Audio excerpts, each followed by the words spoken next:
அனைவருக்கும் வணக்கம். இன்னைக்கு ஹிந்து நியூஸ் பேப்பர்ல என்ன இம்பார்ட்டன்ட் நியூஸஸ் இருக்கு அப்படின்னு சொல்லி பார்ப்போம்.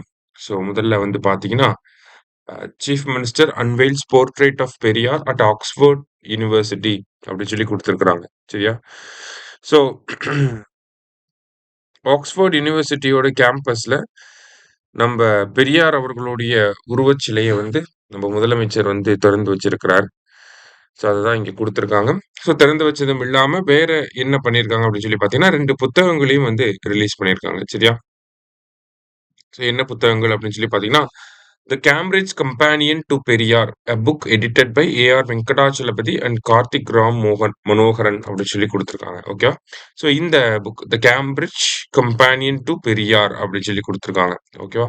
ஸோ இந்த புக்க வந்து ஏ.ஆர். வெங்கடாச்சலபதி அவர்களும், கார்த்திக் ராம் மனோகரன் அவர்களும் வந்து சேர்ந்து எடிட் பண்ணியிருக்காங்க. அத பப்ளிஷ் பண்ணது யாருன்னா, கேம்பிரிட்ஜ் யூனிவர்சிட்டியோட பிரஸ் தான் அத பப்ளிஷ் பண்ணியிருக்காங்க. சரியா? அதே மாரி he also released the Cambridge companion to Periyar, அடுத்தது தி திராவிடியன் பாத்வே அப்படிங்கிற 2 புத்தகங்கள். 2 புத்தகங்களும் யார் எழுதுனாங்க, என்ன ஏது அப்படிங்கிறத நம்ம தெரிஞ்சு வச்சுக்கணும். ஓகேவா? அதே மாரி இதுதான் அந்த போர்ட்ரேட், இந்த உருவப்படத்தையும் வந்து நேத்து ஓப்பன் பண்ணியிருக்கிறார் நம்ம முதலமைச்சர். எங்க அப்படின்னா, ஆக்ஸ்ஃபோர்ட் யூனிவர்சிட்டில வந்து இத பண்ணியிருக்காங்க. சரியா?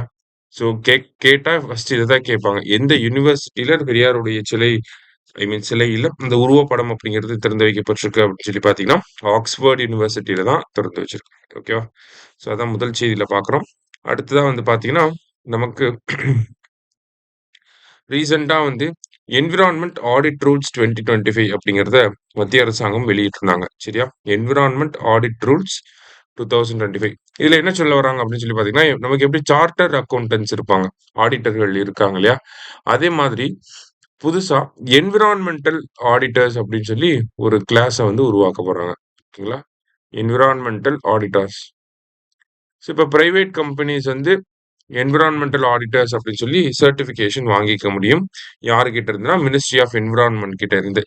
இவங்க என்ன பண்ணுவாங்க அப்படின்னு சொல்லி பார்த்தீங்கன்னா, பெரிய பெரிய இண்டஸ்ட்ரீஸ், பெரிய பெரிய கம்பெனிஸ்லாம் அந்த என்விரான்மென்ட்க்கு ரிலேட்டடா இருக்கக்கூடிய விஷயங்கள, அந்த ரூல்ஸ்லாம் கரெக்ட்டா ஃபாலோ பண்றாங்களா, இல்லையா அப்படிங்கிறத மதிப்பீடு செய்வாங்க. ஆடிட் பண்ணுவாங்க. சரியா?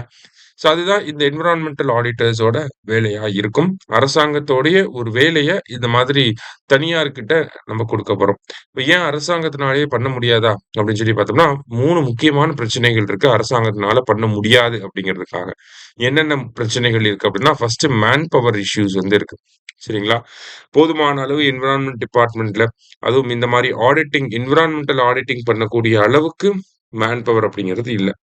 அதே மாரி தேவையான ரிசோர்ஸஸ் அண்ட் கெப்பாசிட்டி கிடையாது. ஓகேங்களா? ஹியூமன் ரிசோர்ஸஸும் இல்ல அந்த இடத்துல. அதே மாதிரி பார்த்தீங்கன்னா, இருக்கக்கூடிய ஹியூமன் ரிசோர்ஸ்க்குமே அந்த கெப்பாசிட்டி அப்படிங்கிறது கிடையாது. என்விரான்மென்டல் ஆடிட்டிங் பண்ணோம்னா, அதுக்குன்னு நம்ம தனியா படிச்சிருக்கணும். அந்த விஷயங்கள் எல்லாமே தெரிஞ்சிருக்கணும்.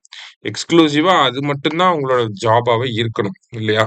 ஸோ அந்த மாதிரியான விஷயங்கள் இல்லாம இருக்கிறது ஒரு முக்கியமான காரணம். அடுத்தது அதுக்கான இன்ஃப்ராஸ்ட்ரக்சரும் இல்ல நம்மகிட்ட. ஸோ இந்த மாதிரியான லிமிட்டேஷன்ஸ என்விரான்மென்ட் மினிஸ்ட்ரி ஃபேஸ் பண்றனால என்ன பண்ணியிருக்காங்கன்னா, என்விரான்மென்ட் ஆடிட் ரூல்ஸ் 2025 அப்படிங்கிறத கொண்டு வந்து, அதுல என்விரான்மென்டல் ஆடிட்டர்ஸ் அப்படிங்கிற ஒரு கிளாஸ வந்து உருவாக்கியிருக்காங்க. இவங்க எ கம்பெனிஸ், இண்டஸ்ட்ரீஸ் இவங்கலாம் என்விரான்மென்டல் ரெகுலேஷன்ஸ கரெக்ட்டா ஃபாலோ பண்றாங்க அப்படிங்கிற மாதிரியான விஷயங்கள மதிப்பீடு செஞ்சு ரிப்போர்ட்ட வந்து என்விரான்மென்ட் மினிஸ்ட்ரிக்கு வந்து சப்மிட் பண்ணுவாங்க. சரியா? ஸோ இதுதான் இங்க குடுத்திருக்காங்க. ஸோ இன்னைக்கு 2 முக்கியமான விஷயங்கள பார்த்திருக்கோம். நன்றி. சுரேஷ் IAS அகாடமி வெற்றியின் முகவர்.